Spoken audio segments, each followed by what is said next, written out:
and welcome to Justice. I'm Judge Jeanine Pirro.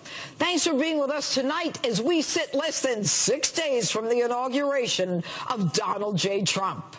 Lara Trump, the president-elect's daughter-in-law, is here in studio with me tonight, as well as former Trump campaign manager Corey Lewandowski, among a host of others, maybe even a few Democrats. You never know. But first, my opening statement.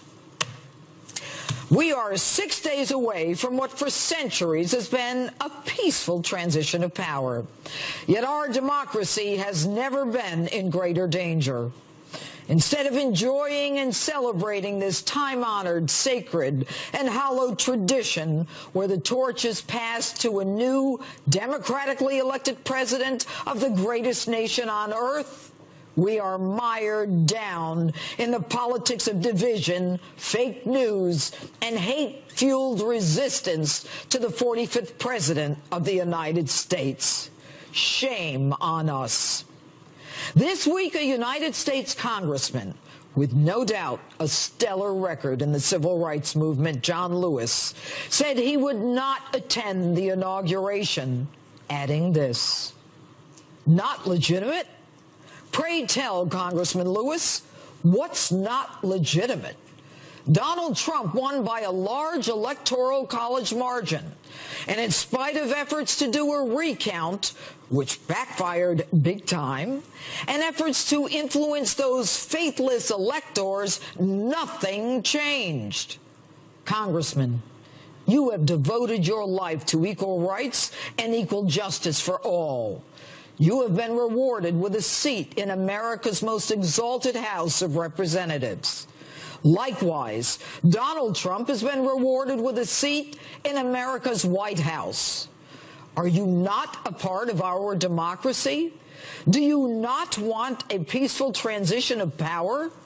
Did you not take an oath to support the Constitution, including Article 2 that created the Electoral College? You, a congressman for 30 years, know how to amend the Constitution if you don't like it. No one has a promise with your voicing your First Amendment rights. But you and your party, those purveyors of the peaceful transition of power, so concerned that the Republicans wouldn't be, are daily proving yourselves to be hypocrites. And another Democrat, Congresswoman Maxine Waters, proudly asserts her refusal to meet the man who will sit in the Oval Office. Where's equal rights and inclusion?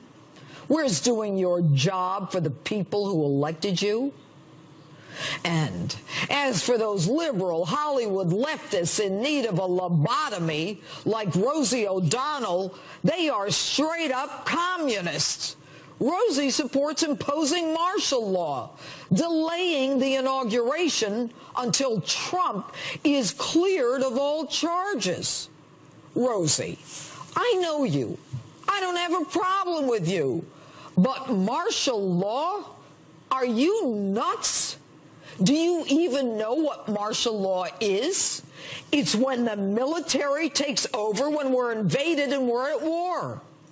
And by the way, Trump isn't charged with anything. And for him to be cleared, there'd have to be a trial. Ain't no trials happening, Rosie, during martial law.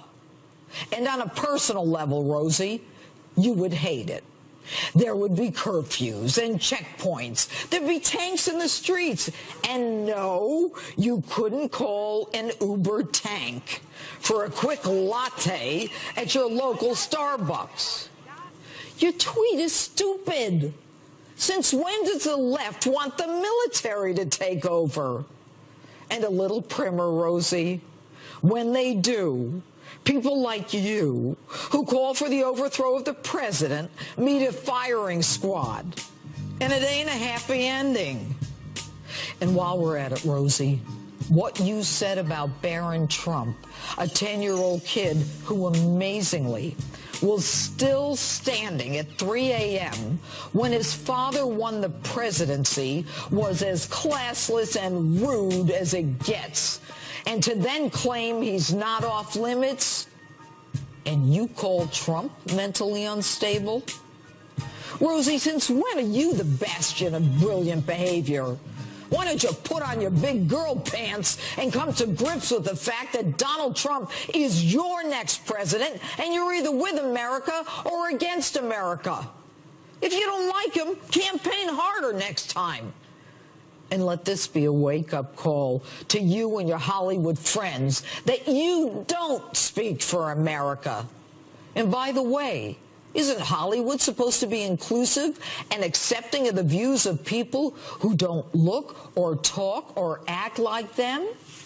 And newsflash, and this isn't fake news, the people in Middle America, some of whom ride a tractor for a living, wear the same boots every day, wear a badge, go overseas, not knowing if they'll come home, are sick and tired of your nonsense. You know, the silent and forgotten men and women of America who rose up against you bozos and your candidate. It's about time you accepted them and respected them for their hard work, sacrifice, and yes, even their investment in your movies, TV shows, and records. From the liberal D.C. politicians to the liberals in Hollywood, my message, actually America's message, is the same. You lost, we won.